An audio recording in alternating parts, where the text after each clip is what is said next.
नमस्कार। प्रादेशिक समाचार के साथ मैं नूतन लकड़ा। पहले मुख्य समाचार। कोरोना टीके की पहली खेप आज सुबह 9 बजे दिल्ली से विशेष एयर थर्मल कार्गो से रांची एयरपोर्ट पहुंच गई है। इससे झारखंड के 1,62,000 लोगों को कोविशील्ड का टीका दिया जा सकेगा। राज्य के सभी सरकारी आवासीय स्कूलों में 18 जनवरी से 10वीं और 12वीं की पढ़ाई शुरू होगी। राज्य सरकार ने फ्लेवर और सुगंध युक्त तंबाकू की बिक्री पर रोक लगा दी है और दल बदल के मामले में पूर्व मुख्यमंत्री और भाजपा नेता बाबूलाल मरांडी पर चौथा मामला दर्ज कराया गया है। और अब समाचार विस्तार से। कोविड-19 महामारी के खिलाफ देश एकजुट होकर लड़ रहा है। आप भी हमारे साथ सुरक्षा और बचाव के 3 आसान एहतियाती उपायों का संकल्प लें। मास्क पहने, 2 गज की दूरी है जरूरी, सुरक्षित दूरी बनाए रखें, हाथ और मुंह साफ रखें। कोरोना टीका की पहली खेप आज सुबह 9 बजे दिल्ली से विशेष एयर थर्मल कार्गो से रांची एयरपोर्ट पहुंच गई है। इसमें कुल 16,200 वायल वैक्सीन है। इन वैक्सीन को नामकुम के आरसीएच स्थित वैक्सीन सेंटर में ले जाया गया है। यहीं से विभिन्न जिलों को वैक्सीन भेजी जाएगी। 16 जनवरी से शुरू होने वाली टीकाकरण अभियान को लेकर तैयारियां जोर शोर से चल रही हैं। वैक्सीन के एक वायल में टीके के 10 डोज होते हैं। इससे झारखंड के 1,62,000 लोगों को कोविशील्ड का टीका दिया जा सकेगा। राज्य भर में पिछले 24 घंटे के दौरान 127 नए कोरोना संक्रमित मिले हैं। इसी के साथ राज्य में अब तक मिले कुल संक्रमितों की संख्या बढ़कर 1,17,088 पहुंच गई है। वहीं दूसरी ओर कल 153 लोगों को स्वस्थ होने के बाद अस्पताल से छुट्टी दे दी गई है। इसी के साथ राज्य भर में अब तक स्वस्थ होने वालों की कुल संख्या बढ़कर 1,14,684 पहुंच गई है, जबकि सक्रिय मामलों की संख्या 1,356 रह गई है। राज्य में कोरोना मरीजों के स्वस्थ होने की दर 97.94 हो गई है। राज्य भर में कल कोरोना से किसी भी व्यक्ति की मौत नहीं हुई है। कल मिले नए संक्रमितों में सबसे ज्यादा 52 रांची जिले के पॉजिटिव शामिल हैं। इसके बाद धनबाद में 23, पूर्वी सिंहभूम में 18, बोकारो में 8 संक्रमित मिले हैं। वहीं रामगढ़ में 5 संक्रमित मिले हैं। गुमला और पश्चिमी सिंहभूम में 3-3 मरीज मिले हैं। चतरा, देवघर, लोहरदगा, पलामू में 2-2 मरीज मिले हैं। लातेहार, सरायकेला, सिमडेगा में 1-1 मरीज मिले हैं। कोविड वैक्सीनेशन को लेकर रामगढ़ उपायुक्त संदीप सिंह की अध्यक्षता में रामगढ़ समाहरणालय में बैठक हुई। बैठक में डीआरसीएचओ डॉक्टर विनय मिश्रा ने एसएमओ डॉक्टर अनमोल कुमार ने उपायुक्त को बताया कि कोरोना वैक्सीनेशन के लिए जिले में 6 केंद्र बनाए गए हैं। इन केंद्रों में सदर अस्पताल रामगढ़, सामुदायिक स्वास्थ्य केंद्र गोला, मांडू, पतरातू, होप हॉस्पिटल एवं टाटा हॉस्पिटल घाटो शामिल हैं। उपायुक्त ने बताया कि कोरोना वैक्सीनेशन अभियान शुरू होने के बाद जिले में कुल 21 केंद्रों के माध्यम से टीकाकरण किया जाएगा। बैठक के दौरान उपायुक्त ने टीकाकरण मॉनिटरिंग के लिए जिला स्तर पर सदर अस्पताल रामगढ़ में एक नियंत्रण कक्ष गठित करने का निर्देश दिया। स्वास्थ्य मंत्रालय ने कहा है कि केंद्र सरकार शनिवार से विश्व का सबसे बड़ा कोविड टीकाकरण अभियान शुरू करने के लिए राज्यों और केंद्र शासित प्रदेशों के साथ लगातार संपर्क बनाए हुए है। स्वास्थ्य सचिव राजेश भूषण ने कहा कि राज्यों से अपेक्षा की जाती है कि वह वैक्सीन के परिवहन के लिए तैयार रहे और शीर्ष स्तर पर पूरी प्रक्रिया पर निरंतर निगरानी और व्यक्तिगत भागीदारी का अभ्यास करें। स्वास्थ्य सचिव ने कहा कि टीकाकरण के दौरान स्वास्थ्य देखभाल कर्मी पहली प्राथमिकता होंगे। इसके बाद अग्रिम पंक्ति के कार्यकर्ता और प्राथमिक आयु वर्ग वाले लोग होंगे। स्वास्थ्य देखभाल कर्मियों और अग्रिम पंक्ति कर्मियों के लिए टीकाकरण की लागत केंद्र सरकार वहन करेगी। श्री भूषण ने कहा कि कोविड-19 के 2 टीकों को आपात स्थिति में उपयोग का अधिकार दिया गया है। दो वैक्सीन हैं, एक कोविशील्ड और एक कोवैक्सिन, जिनको की इमरजेंसी यूज ऑथराइजेशन, जिसे पॉपुलर लैंग्वेज में कहा जाता है EUA, दिया गया है। हमारा जो देश का कानून है new drugs and clinical trial rules 2019, उसमें इसे एक्सेलरेटेड अप्रूवल प्रोसेस कहते हैं। ये दोनों वैक्सीन अपनी सेफ्टी और इम्यूनोजेनेसिटी को स्टैब्लिश कर चुके हैं through a well prescribed regulatory process. Shri Bhushan ने कहा कि कोविड के 4 अन्य टीके भी हैं जो भारत में निर्मित किए जाएंगे और शीघ्र ही उपलब्ध होगा। राज्य के सभी सरकारी आवासीय स्कूलों में 18 जनवरी से 10वीं और 12वीं की पढ़ाई शुरू होगी। मुख्यमंत्री से अनुमति मिलने के बाद स्कूली शिक्षा और साक्षरता विभाग ने राज्य के सभी कस्तूरबा गांधी आवासीय विद्यालय, इंदिरा गांधी आवासीय विद्यालय और नेत्रहाट आवासीय विद्यालयों के खुलने के आदेश जारी किए हैं। विभाग के सचिव राहुल शर्मा के अनुसार मैट्रिक और इंटर की परीक्षाओं के मद्देनजर यह निर्णय लिया गया है। आकाशवाणी के ताजा तरीन समाचारों के लिए आप हमारे वेबसाइट newsonair.com पर लॉग ऑन कर सकते हैं। ताजा समाचार Twitter handle @AIR news alerts और Facebook page all India radio news पर भी उपलब्ध है। आप प्रादेशिक समाचार एकांश के ट्विटर हैंडल @AIR news_रांची और Facebook page AIR news Ranchi के अलावा YouTube channel regional news unit Ranchi पर भी हमारे बुलेटिन सुन सकते हैं। प्रादेशिक समाचार आप आकाशवाणी रांची से सुन रहे हैं और अब पेश है कोरोना से बचाव के कुछ संदेश।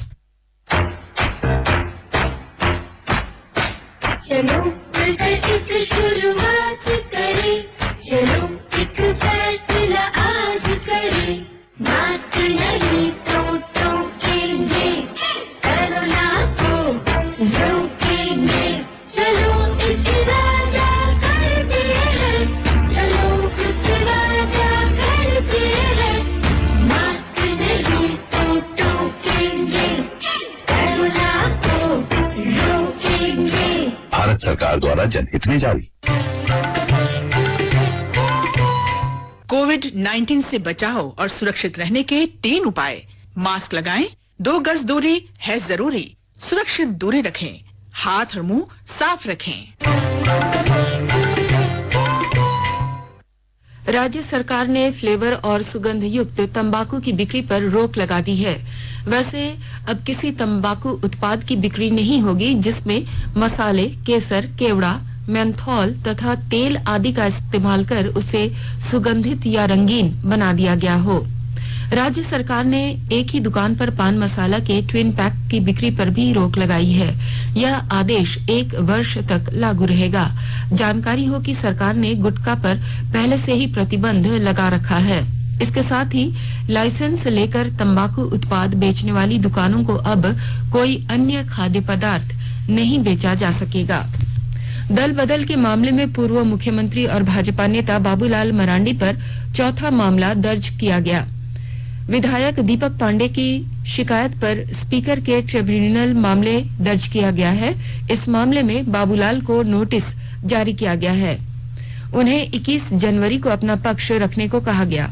नोटिस में कहा गया है कि बाबूलाल समय पर अपना पक्ष नहीं रखेंगे तो ट्रिब्यूनल एक पक्षीय फैसला ले सकता है।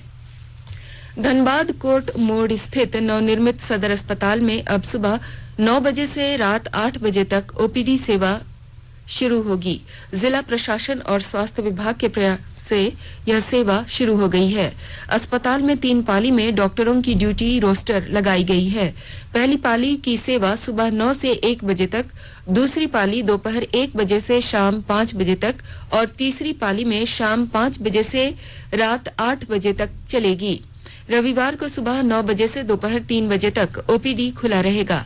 अस्पताल में अलग से दवा वितरण काउंटर बनाया गया है। यहां पर लगभग 20 प्रकार की अलग अलग दवाएं रखी गई हैं। राज्य की सबसे बड़ी सरकारी अस्पताल रिम्स में नर्सों की कमी को दूर करने के लिए 370 स्टाफ नर्सों की नियुक्ति की जाएगी। इसके लिए नए सिरे से रोस्टर क्लियर किया गया है। कार्मिक विभाग की ओर से जारी किए गए संकल्प के अनुसार 370 पदों में से 141 सीटें सामान्य वर्ग की होंगी, वहीं एसटी के लिए 88 और एससी के लिए 57 सीटें आरक्षित रहेंगी। बीसी 1 के लिए 23, बीसी 2 के लिए 24 और LWS के लिए 37 सीटें आरक्षित की गई हैं। दिव्यांग श्रेणी के लिए 4% आरक्षण रखा गया है। प्रतिभा उम्र की मोहताज नहीं होती, यह बात हजारीबाग के 22 वर्षीय अंकुर ने साबित कर दी है। इन्होंने इतने कम उम्र में 3 उपन्यास लिखे हैं। इनके उपन्यासों को देश और विदेश से सराहना मिली है। अपने उपन्यास के संबंध में अंकुर ने जानकारी दी। जी, मैंने 2012-13 हजारीबाग के एक इंसिडेंट से प्रेरित होकर ये लिखना शुरू किया। वो इंसिडेंट था कि एक लड़की थी हजारीबाग कनारी, और रेप चार्जेस कुछ लगे थे, कुछ लड़कों ने मिलकर रेप किया था, और उस इंसिडेंट से मैं काफी प्रभावित हुआ, जिसने मुझे ही नहीं समाज के हर एक वर्ग के हर एक व्यक्ति को झकझोर कर रख दिया, और उस इंसिडेंट से प्रभावित होकर मैंने बुक लिखना स्टार्ट किया। पहली पुस्तक हेल्पलेस सोल में मैंने वुमेन एम्पावरमेंट, महिला सशक्तिकरण को रखा। कहने का तात्पर्य है कि वो हमसे कंधे से कंधा मिलाकर चले, वो कहीं जाए तो लोग छेड़छाड़ ना करें, वो अपने कामों को बड़ी परिपक्वता के साथ करे, क्योंकि जब वो रोड पर चलती है या जब वो ऑफिस में काम करती है, तो जो लोगों का जो मानसिकता है, जो नजरिया है, आप हजारों लाखों केसेस देख रहे होंगे, ईवटीजिंग के, रेप के, मोलेस्टेशन के, डोमेस्टिक वायलेंस के, इन सबका निचोड़ है ये बुक हेल्पलेस हो। झारखंड में अब तक बर्ड फ्लू का एक भी मामला नहीं मिला है। राज्य से 2210 पक्षियों के सैंपल जांच के लिए कोलकाता भेजे गए थे, लेकिन इनमें से एक भी सैंपल में बर्ड फ्लू H5 और H1 या एवियन के लक्षण नहीं मिले हैं। इसके अलावा 1434 नए सैंपल जांच के लिए कोलकाता भेजे जाएंगे। इनमें रांची और जमशेदपुर स्थित चिड़ियाघरों के पक्षियों के सैंपल भी शामिल हैं। बर्ड फ्लू के लक्षण मिलने पर जांच रिपोर्ट भोपाल स्थित जांच केंद्र भेजी जाएगी। पशु स्वास्थ्य एवं उत्पाद केंद्र निदेशक डॉक्टर विपिन कुमार मेहता ने बताया कि महाराष्ट्र और मध्य प्रदेश में जो भी मामले आए हैं वे एवियन फ्लू के लक्षण वाले हैं, जो मनुष्यों में नहीं फैलता है। एवियन फ्लू के कैरियर विदेशी पक्षी हैं, जो सर्दी के मौसम में भारत आते हैं। राज्य के सरकारी स्कूलों की कक्षा 1 से 8वीं तक पढ़ने वाले 40 लाख बच्चों का मध्यावधि मूल्यांकन किया जाएगा। इसके लिए प्राथमिक शिक्षा निदेशालय ने सभी जिलों को पत्र भेजा है। 15 जनवरी से शुरू होने वाला मूल्यांकन इस बार ओपन बुक एग्जाम का आधार होगा। बच्चों को प्रश्न पत्र उनके घर पर पहुंचाया जाएगा। उत्तर लिखने के लिए 7 दिनों का समय दिया जाएगा। इसके पहले बच्चों को ज्ञान सेतु अभ्यास पुस्तिका का वितरण सुनिश्चित करने का निर्देश दिया गया है। आकलन पत्र बच्चों के बीच बांटने के लिए शिक्षकों को 1 सप्ताह का समय दिया जाएगा। आकलन पत्र की जांच करने के बाद 19 फरवरी तक रिजल्ट मुख्यालय भेजने का निर्देश दिया गया है। मौसम का मिजाज एक बार फिर से बदल गया है। राजधानी रांची में एक दिन में पारा 4 डिग्री तक लुढ़क गया। इससे तापमान में बढ़ोतरी हो गई है। मंगलवार को रांची का न्यूनतम तापमान 12.8 डिग्री रिकॉर्ड किया गया, जबकि सोमवार को 16.3 डिग्री था। मौसम विभाग के अनुसार मौसम में बदलाव के कारण उत्तर पश्चिम दिशा से आ रही ठंडी हवाएं हैं। 13 से 16 जनवरी तक सुबह कोहरा छाया रहेगा और दिन में धूप खिली रहेगी। इस दौरान अगले 3 दिनों तक अधिकतम तापमान 25 से 26 डिग्री और न्यूनतम 9 से 10 डिग्री रहने की संभावना है। 72वें गणतंत्र दिवस के तहत देश भर में उत्सव और देशभक्ति का माहौल बनाने के लिए रक्षा मंत्रालय और विभिन्न केंद्रीय मंत्रालयों ने कई कार्यक्रमों का आयोजन किया है। रक्षा मंत्रालय ने एक विज्ञप्ति में बताया है कि माई जीओवी के साथ मिलकर 22 जनवरी तक 1971 के बांग्लादेश मुक्ति युद्ध पर एक ऑनलाइन प्रश्नोत्तरी प्रतियोगिता का आयोजन किया जा रहा है। सेना, वायुसेना, नौसेना और पुलिस मिलकर देश भर में लाइव बैंड कंसर्ट का आयोजन 22 जनवरी तक कर रही है। मंत्रालय 25 जनवरी को वेबसाइट पर संशोधित वीरता पुरस्कार भी जारी करेगी। इसके अलावा सूचना प्रसारण मंत्रालय 16 से 24 जनवरी तक लघु फिल्म प्रतियोगिता, खेल मंत्रालय 20 से 30 जनवरी तक ऑनलाइन राष्ट्रीय खेल वेबिनार का आयोजन करेगा। पर्यटन मंत्रालय 26 से 31 जनवरी तक ऑनलाइन भारत पर्व का आयोजन करेगा। बोकारो के चर्चित संतोष पांडे हत्याकांड में 7 लोगों को आजीवन कारावास की सजा सुनाई गई है। इसके साथ ही 10-10 हजार रुपए जुर्माना भी लगाया गया है। तेनुघाट व्यवहार न्यायालय के जिला जज प्रथम राजीव रंजन की अदालत ने कल अभियुक्तों को सजा सुनाई। इन अभियुक्तों को 2014 में एक युवती को अगवा कर हत्या करने के मामले में दोषी पाया गया है। और अब अंत में मुख्य समाचार एक बार फिर। कोरोना टीका की पहली खेप आज सुबह 9 बजे दिल्ली से विशेष एयर थर्मल कार्गो से रांची एयरपोर्ट पहुंचाई गई। इससे झारखंड के 1,62,000 लोगों को कोविशील्ड का टीका दिया जा सकेगा। राज्य के सभी सरकारी आवासीय स्कूलों में 18 जनवरी से 10वीं और 12वीं की पढ़ाई शुरू होगी। राज्य सरकार ने फ्लेवर और सुगंध युक्त तंबाकू की बिक्री पर रोक लगा दी है और दल बदल के मामले में पूर्व मुख्यमंत्री और भाजपा नेता बाबूलाल मरांडी पर चौथा मामला दर्ज किया गया है। इसके साथ ही आकाशवाणी रांची से प्रादेशिक समाचार का ये बुलेटिन समाप्त हुआ। नमस्कार। घर में रहिए, सुरक्षित रहिए और सुनते रहिए आकाशवाणी।